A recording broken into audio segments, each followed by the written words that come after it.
Dante Greco. Dante is a really smart guy. Ladies love Dante. He's not got his hair. Look at that face. What's your name? Casey. Dante Greco. Dante was me, yours truly. I'm gonna come. What's up, everybody? It's the Dante Greco Show live from the Shooky Studios. It's the podcast today. We're going to talk about all the news that's got everyone upset, riled up. Hello, YouTube. How you doing? We are simulcasting from downtown Shooky Studios. As always, we got giveaways. We got some great shirts. I might just take this one myself. I like it a lot. So come on down. Take a picture. If you get here, 12th and Main, downtown LA, while we're doing the show, you can win this. This is actually really good material, by the way. Holy God. Warm. This will keep you warm in the winter. A lot of good stuff. So come here, come get an interview, come sit down, come watch, whatever you want to do. Be part of the show. It's great down here at the Shooky Studios. All right, let's get right into today's big news. We're going to start with Emma Roberts and her transphobic remarks to one of her American Horror Story castmates. Okay. Now, Emma apparently has called this woman and apologized since she made the remarks. First of all, let's get into the details. What exactly did Emma say that got her all riled up? The woman's name is Angelica Ross. A lot of Rosses that we're talking about today. We're also going to talk about Adin Ross, the Kick streamer, who's supposed to be interviewing Kim Jong-un on a live stream today in a couple hours. We'll see if it happens, but we're going to go over like what questions he's planning to ask him and decide whether or not this is good for our national security. All right. So first of all, here you can see Emma said something on the set that had Angelica Ross upset. She said that back when they were shooting American Horror Story 1984 in 2018, basically, all right, hold on. Let me find the article. I got to take these sunglasses off. I can't see. She misgendered.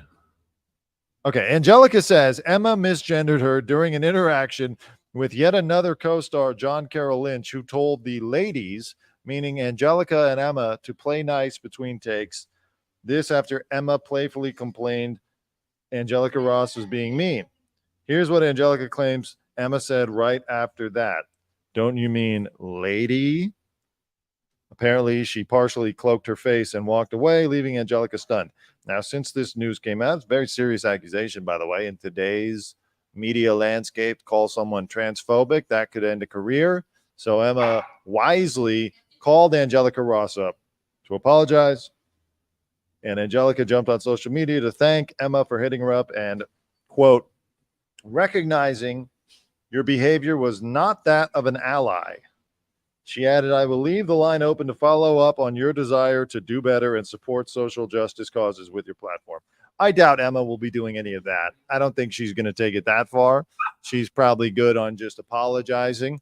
Timing of this, a little suspect, considering that the new season of American Horror Story starts tonight. So this is kind of maximized for publicity. But I'm not going to hate on that. You know, Angelica Ross is an actress, and it's very hard to bring attention to yourself, especially as an actor these days. It's almost, you know, at one point I was trying to be an actor for many years. It's almost not even worth it anymore because the people that are on TV, on Netflix, on all these different pieces of content, it's not the star power that it used to be. Like being an actor or an actress on a show, even as a regular, does not give you the glow that you would have had even 10 years ago because there's just too much content. There's this show. There's every other streamer. There's the Joy of Everything, which I'm sure a lot of you on TikTok are watching right now. I would be watching too.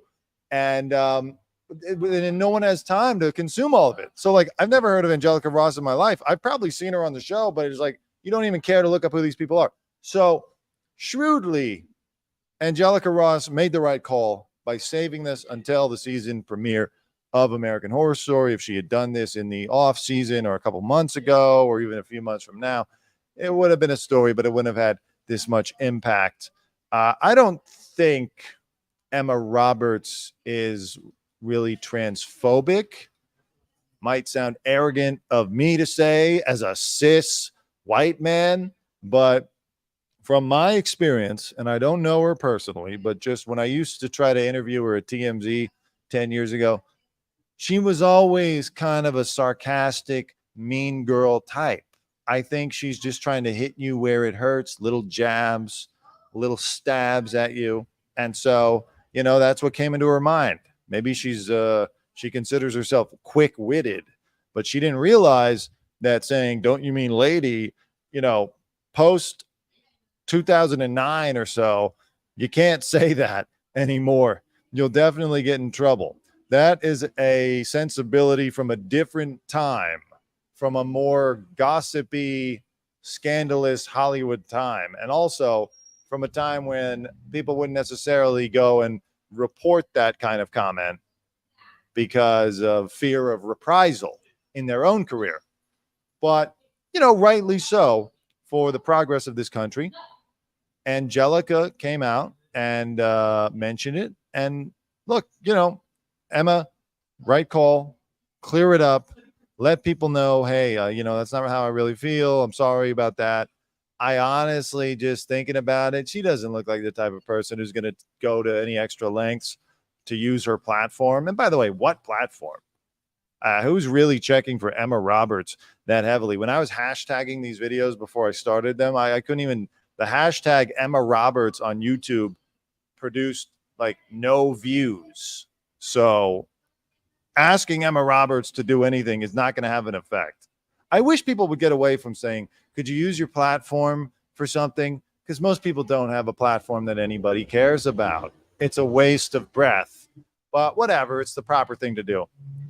I'm hoping that this storm kind of blows over. I don't think that there's enough fuel in the tank to really light a wildfire here. She didn't like extend. She didn't like have multiple. Emma didn't have multiple instances of this, and so of this kind of behavior or anything. So I think we can just let the sleeping dogs lie. But very stupid, by the way. Stupid to do in the first place. Inappropriate, especially when you're the main actress on the show. You can't go around treating the co-stars like that. People are already angry and jealous and or even like in some kind of fear a little bit because Angelica Ross hears that. She's not going to be like, "Excuse me, Emma, I'm walking off the set. F you, shut this whole thing down," because she wants to keep her job. So in the moment, she probably did have a fear of reprisal, and rightly so. I don't know. What's up, guys? Yeah, I just went live a few minutes ago. Oh, I'm glad you're turned on to Celsius. I got mine. I'm wearing my glasses today because my eye keeps twitching because I'm so tired. I haven't gotten a good night's sleep in weeks. So that's why I'm not trying to be cool today. Later on, I'm going to open up the invites. If anyone wants to comment on any of the stories we talk about today, we're trying something new here on TikTok. We're going to let you join the show and talk, but no challenges. I don't want to do any challenges. I don't care about who's tapping whose button or whose screen more than the other person's screen. Nobody cares about that. That's boring content. We're also going to be joined by Shooky in a little bit to talk about his new album.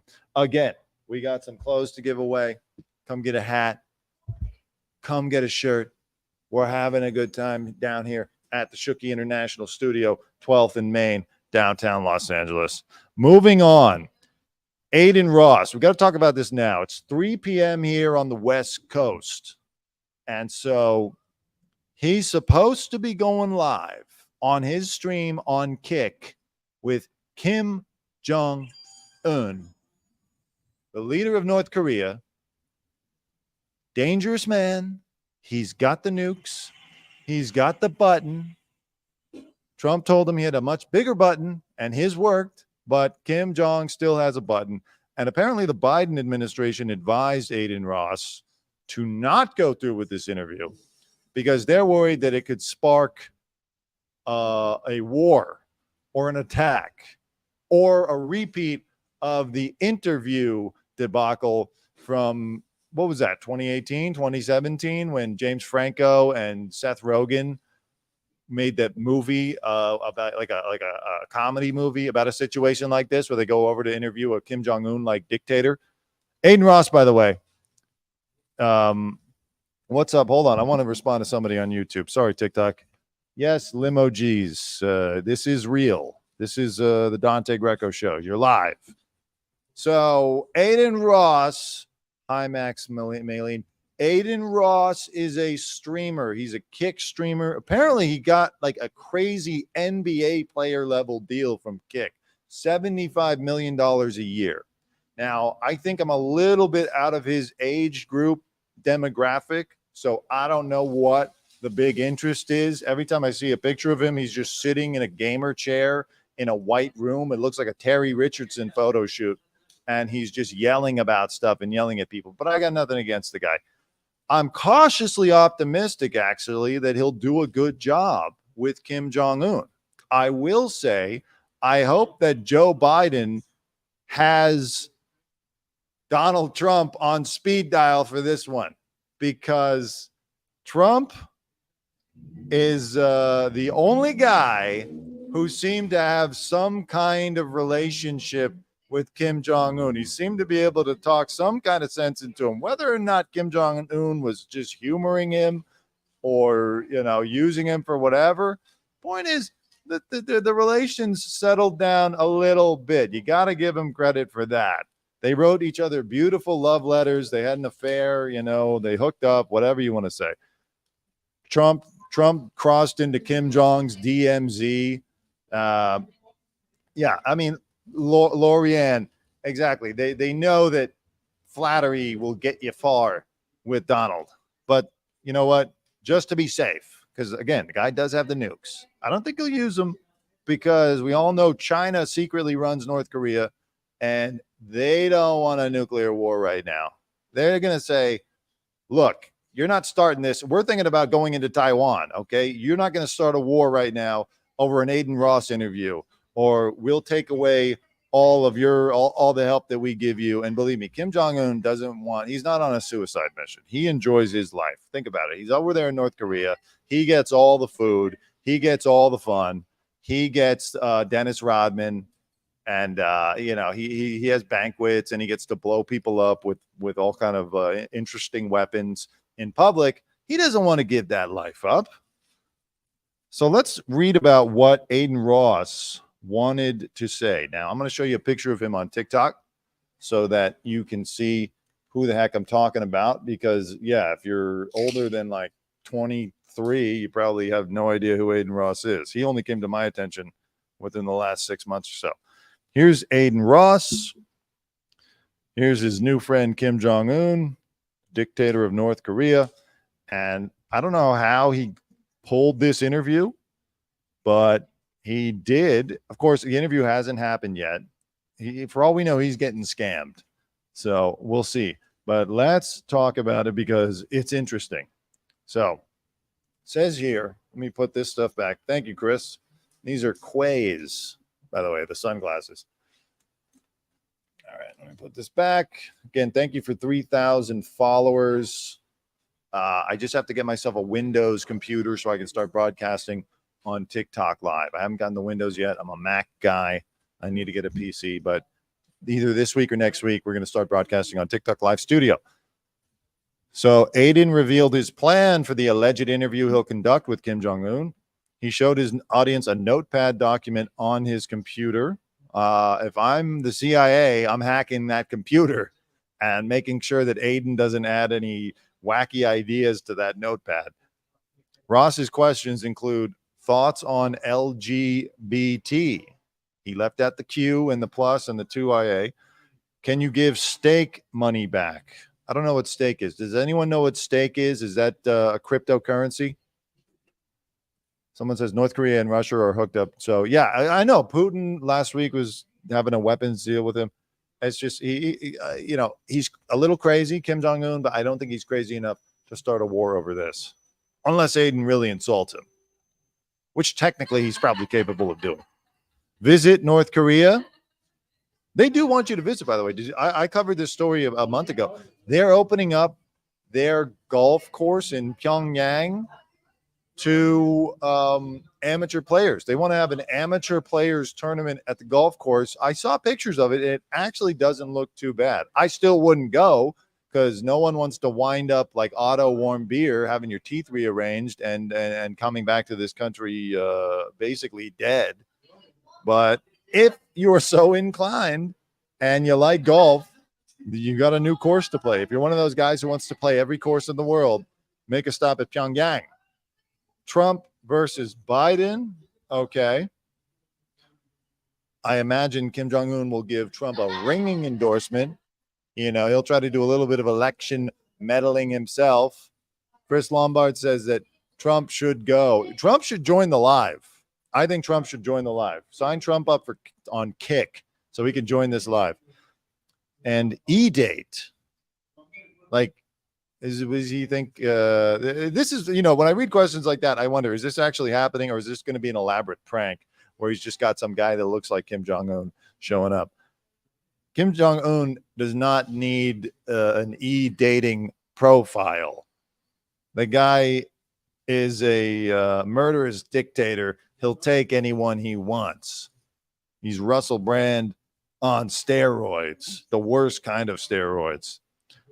Furthermore, non-question ideas included react to Andrew Tate. I think they're overblowing the influence of Andrew Tate a little bit. I doubt Kim Jong-un has any idea who the F Andrew Tate is. Add Yeonmi Park to the call. Does anyone remember Yeonmi Park? She's the North Korean defector who tells stories about how horrible it was, how people had to eat their children and eat rats and eat, fences and like all kind of stuff just to survive out there in North Korea. And fake nutsack prank. So that could be dangerous. If it's what I'm thinking of, if Adin Ross is going to stand up and drop a real or a fake nutsack on the camera, that actually, okay, the Biden administration, I'm starting to come around to how they're feeling. They probably should step in here and have a way to cut the stream because I don't know what kind of sense of humor they have over there in North Korea, but I doubt the leader of North Korea or any country wants to have a nutsack put in their face on a live stream or a pre-recorded stream. It's still unclear if Ross is actually interviewing Kim Jong-un. He made the claim yesterday, but the entire thing stems from a joke made by the CEO of Stake, a guy named Ed Craven, who lost $41 million worth of cryptocurrency earlier this week to hackers. I don't know. Kim Jong, to say the least, is an unorthodox leader. He might be down. He might see Adin Ross's numbers and he might see how much he's getting paid and think, you know what, this is one of the guys I should talk to. It's like Adin Ross and Joe Rogan would probably be high up on the list of people that Kim Jong-un would talk to if he wants to get his message out. Maybe he'll recruit people. I don't know. Who knows?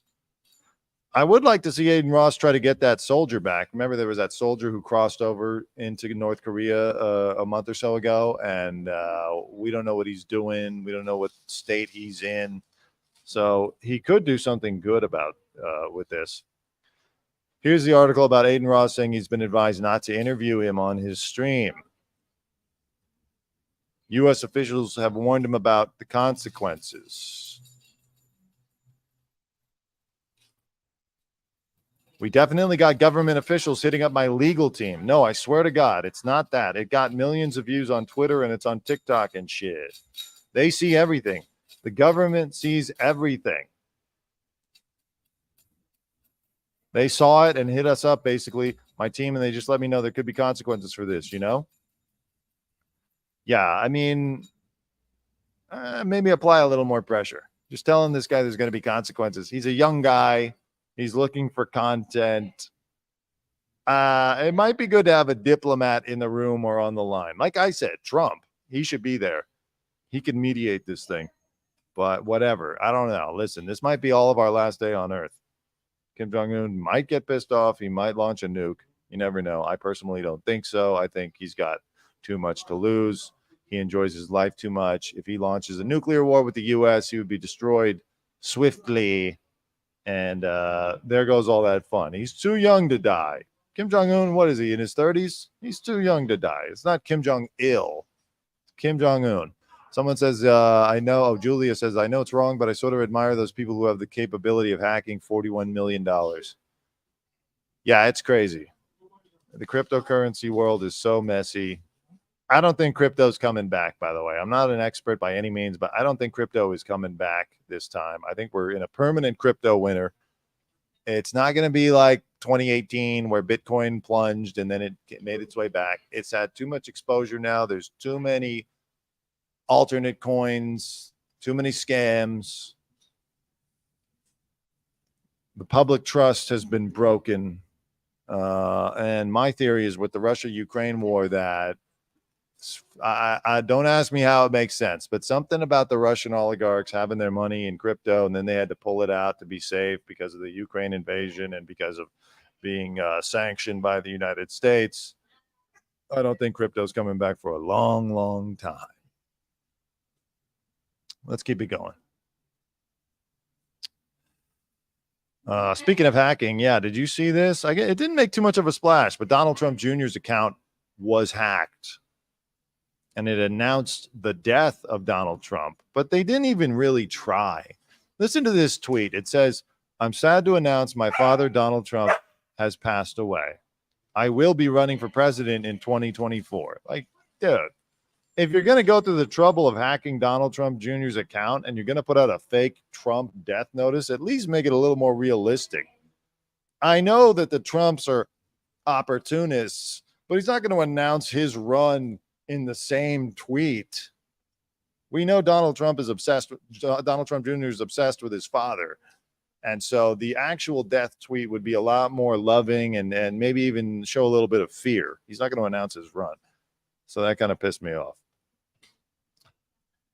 Yeah, so not much of a story to talk about there. The rumors are seemingly confirmed that Travis Kelce is dating Taylor Swift. His brother Jason is okay, hold on. This just in. Not confirmed. It was clearly a joke. He was asked again about reports Jason was about Taylor and Travis quietly hanging out during his appearance on Odyssey Sports Radio. And he said, it's hard to answer because I don't really know a lot about Travis's love life. I try to keep his business kind of his business, stay out of that world. But having said that, I think he's doing great. I think it's all 100% true. I don't believe it. This is like a weird PR thing. They've cooked up some weird PR thing with Travis Kelce and Taylor Swift. I'm sure from Travis's side, Taylor Swift is not putting out any kind of fake dating stuff. If Taylor Swift is dating someone, you'll know she'll make an appearance with them. Like, she didn't have any problem making an appearance with that weirdo Matt Healy who makes out with fans at every stop on his tour. She hasn't made any appearances or even referenced Travis Kelce or Kels. I don't know. There's been some weird sports dating rumors with Taylor Swift. Austin Reeves from the Los Angeles Lakers was also rumored to have been dating Taylor Swift at one point, or they were seen hanging out in Arkansas, which, I don't even know if she had a tour stop in Arkansas. There must be some strange PR company out there putting these rumors out. But do you guys like that couple? I like the couple. If it's real, I like that couple. He's a big guy. He's muscular. And he could handle Taylor. He's got his own career in the NFL. He's certainly nowhere near as wealthy as Taylor Swift is. But he's got enough money that he can hang. All right. Larry David. First of all, Elon Musk, I want to say something. Someone saying she didn't have any stops in Arkansas. Yeah, exactly. I don't think Taylor Swift has been to Arkansas in 20 years. Elon Musk. There's a few stories. I want to talk about Larry David confronting him at Ari Emanuel's wedding. But first, I want to talk about this blind item that I read on the agcwebpages.com. Now, look, these are unconfirmed. These are blind items. But what I read confirms a theory that I had. So the item says, I've been telling you for 4 years now about the celebrity CEO and his penchant for secretly recording celebrities while they are driving his cars, talking about Teslas, and his collection of car sex videos secretly recorded in his cars that he shares with friends. Now, the big book about the CEO, which is the Walter Isaacson biography of Elon Musk, confirmed all that I've been saying. He gave bonuses to engineers who went through all the recordings to find the sex ones. They also knew which cars that produced the sex. Okay, so it's a lot about like accusing Elon Musk of recording people having sex in Teslas. I don't know how much of that is going on, but I certainly thought that if you're a high profile person, you don't want to be driving a Tesla because, yeah, they have cameras in there. There's cameras all around the car, and there's cameras in the car. And like, who's to say that Elon isn't pulling up these videos and looking at the mainframe? And in particular, I made a video earlier this year about AOC. Let me play this video for you guys. I don't really need to play it. I'll just show it to you so you get an idea of what I'm talking about. There it is. Why would AOC drive her enemy's car? AOC and Elon Musk have had many public spats on Twitter, etc. They don't necessarily get along. You know, she's kind of anti big business, and he is big business. He's the richest man in the world, and I'm certain that she doesn't like his politics. And yet she apparently drives a Model 3 Tesla. Now, I think that is like such a security risk for AOC. Of course, Elon Musk is going to be pulling up AOC's files from her Tesla, or any other politician that is in opposition to him that drives a Tesla. Like, I wouldn't feel safe as AOC driving in that car, even singing in my car, let alone, you know, I'm sure she's not the type of person to hook up with her boyfriend in a Tesla. Although, you know what? Those members of Congress are getting very frisky. We saw the Lauren Boebert thing. But I'm taking this blind item that I just read as fact. I think that Elon is 100% doing this. I have no proof, but who's going to investigate him? I mean, what kind of subpoena would you need to pull that type of information out of the Tesla Corporation to find out if Elon Musk is accessing cameras and or other sensitive data regarding people driving his cars? So if I'm AOC, I'm selling that thing. Get out of the Tesla and get yourself like a car. Like, every member of Congress should be driving a car from the 90s. Something with no computer, no way to like track it, nothing, no recording devices. Go get yourself an old muscle car. AOC should be driving like a 68 Chevy. I'm not a car guy. I don't really know too many car models. Larry David, what I was really going to talk about, apparently confronted Elon Musk at Ari Emanuel's wedding. Ari Emanuel, probably the most powerful agent in Hollywood.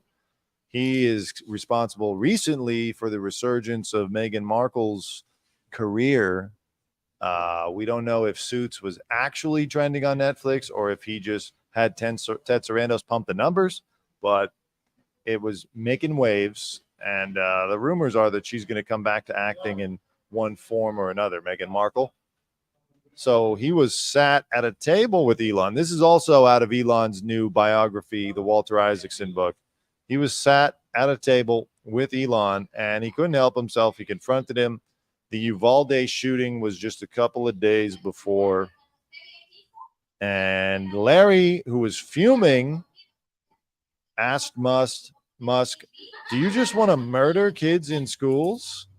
Which left Elon Musk baffled and annoyed, and he gave the stuttered response, no, I'm anti-kid murder.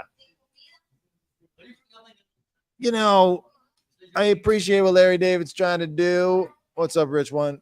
And he's strong in his convictions. He's a liberal, but like it's a little reductive to just be like, oh, do you want to murder kids in schools? Is that what you want because of Twitter? You know, it's a tough job. I know everyone wants Elon to just get rid of all the bad stuff and keep the good stuff on Twitter, but it's not that simple. There are free speech questions. As some have suggested, a company like Twitter or Facebook, they're practically like public utilities now, where if it is the town square and everyone's on there talking, from normal people to celebrities to world leaders, chatting with each other, then you do have to take the free speech issues into consideration. And it's not as simple as just like, I don't know, like what did he want him to do? Just like anybody who tweeted a pro Second Amendment thing to be kicked off Twitter?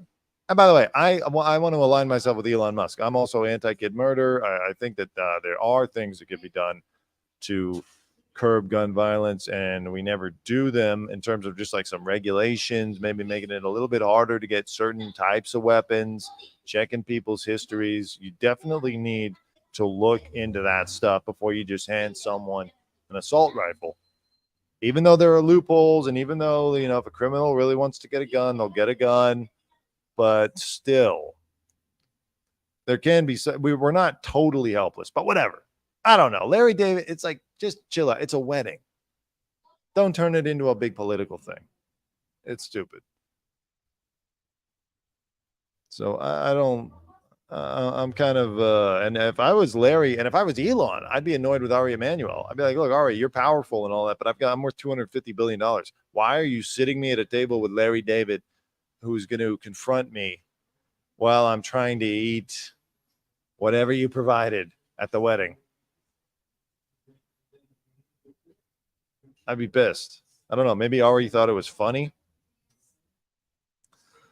The CEO of Adidas is defending Kanye West over his anti-Semitism. Does anyone remember Kanye and his anti-Semitism? He went off last year, or was it last year or this year? At some point in the last year, Kanye was talking about how much he loves Mr. H and he supports those people. I don't think we can say the words on these broadcasts, or we probably get demonetized or taken off. But this is the new CEO of Adidas saying that it was very unfortunate that the brand was forced to cut ties with Ye, and that he doesn't think he meant what he said. I don't think he's a bad person. It just came across that way. Well, he might not be a bad person, but I certainly think he meant what he said. It's hard to explain away a guy sitting on the Alex Jones show saying, I love, and no, like clarifying it. Like, no, I just want to be clear, Alex. I do love. But I understand. Because you know why? The CEO is sitting there on $500 million worth of unsold merchandise. They haven't gotten the green light from the public to sell this merchandise, all the Yeezys and Yeezy clothing that they had to just basically write off because of Kanye's missteps, to put it lightly. He's probably trying to like work his way back into a situation where he can move this product. So I get it. That's a major loss for any company to take, even a company as big as Adidas. But I don't think this is the right way. I don't think trying to say, no, he's not that bad of a guy. He didn't mean that. He didn't mean it when he said he loved Hitler. It was a joke. That's not the way. That's not going to win people over. He should just level with people. He should just be like, yeah, Kanye said that stuff, and we don't support that, but we got a lot of merchandise that's just sitting there, and probably a lot of people who were making said merchandise went through some tough times. You know, those aren't always the best conditions where people are putting these shoes together. You know, can we think about them and their heart? Can we honor their hard work? Can you let us sell this stuff for God's sake? We'll take Kanye's name off of it. Okay, let's just all agree that it's not about Kanye. We won't pay Kanye for this. We just want to sell this product because it's eating a hole in our finances. Bad approach though, to minimize it. I don't think you're going to win anybody over with that. Oh, and also I just wanted to mention Emily Ratajkowski's podcast was canceled. It's called High Low. Sony Group laid off Emily and a bunch of other podcast workers, and it's because no one's listening to these podcasts. Her podcast covered subjects like philosophy and feminism and all that stuff. You know, all that stuff's very important, but really no one wants to listen to it. No one's listening to it. It's not fun. And I know no one's listening to this either, but they're really not, like, no one put $20 million into this show, you know? So hopefully this signals, because Spotify's having the same problem. They canceled the deal with Meghan and Harry, and they're laying off a bunch of their podcast division. Like, all these celebrity podcast vanity projects are just eating up podcasting budgets. Forget that stuff. Start looking at the smaller creators who are more passionate, who are more interesting, and like, maybe like give them a chance to shine, because this stuff's boring. I'm telling you, very few people are in a rush to listen to Emily Ratajkowski's opinions or interviews about important issues, or just anybody's opinions or interviews about important issues. Is anybody listening to the Bruce Springsteen Obama podcast? I don't think so. It's all a big joke. All right. Again, we're down here at the Shookie International store having the giveaway. Got some great shirts. Any day, by the way, that we're down here, we're doing this. Come on down. Get yourself a shirt. Get yourself a hat. Sit down in the chair. Get an interview. Promote whatever you want. You know, we're down here. We're this is not the Emily Ratajkowski podcast. We're actually here trying to put out something interesting. We're trying. It's not always working. I can see by the viewership numbers today, but we're at least giving it a shot. God damn it. All right, let's take a walk around. YouTube, I'm going to now put you over. What I'm going to do is I'm going to kill this live, and then I'm going to reboot it, and we're going to go say what's up to Shookie, and we're going to talk about his new album, and maybe walk around a little bit here and then show off some of the stuff, show off a little bit of downtown LA. I'll be right back on both platforms. YouTube, you're going to get to watch the TikTok stream. Goodbye. Thank you, everybody, for watching so far.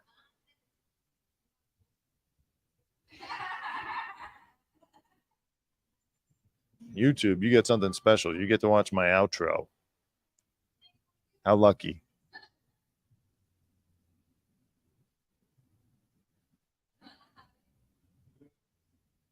If I can find it. There we go. Goodbye. Have a good life. We will see you soon. Much love. Thank you. Love. All right, Kanye. So once again, thank you to my brother. Tell him your name again. Dante Greco. 2 words. Made in America.